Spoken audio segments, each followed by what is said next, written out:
Well, a bill to regulate school curriculum is a step closer to becoming law in the state. CBS 4's Kristen Eskow spoke with the governor and educators about the bill's potential impact. She joins us now with what they said. Kristen?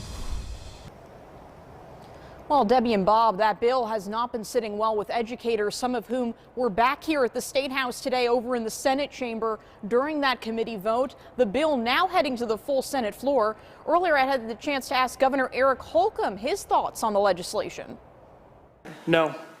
The Indiana Senate Education Committee voting mostly along party lines to move forward on the school curriculum bill. Some parents and other supporters have argued the bill ensures transparency and neutrality in schools, but many educators have raised concerns.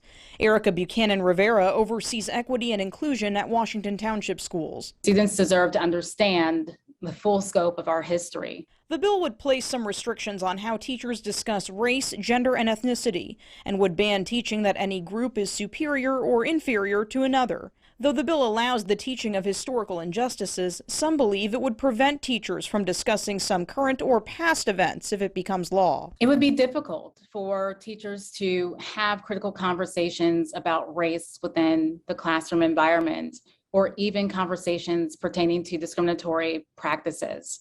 School officials say many Hoosier parents already have ways to voice concerns about lessons. Any parent that would ever have any concerns, of course, can lift that to their school principal, to the district office. I asked Governor Eric Holcomb where he stands on the bill, which was scaled back last week. I think the bill's where it is now is a vast improvement on where it started,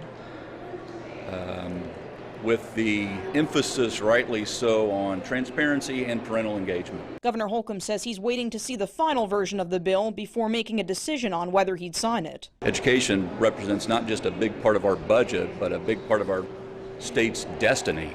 So we need to get it right. Now, if the bill does indeed pass the Senate, any changes that have been approved would need to be negotiated with lawmakers over in the House before the bill could head to the governor's desk, potentially for his signature. We're live tonight at the State House. Kristen Eskow, CBS 4 News. Kristen, thank you.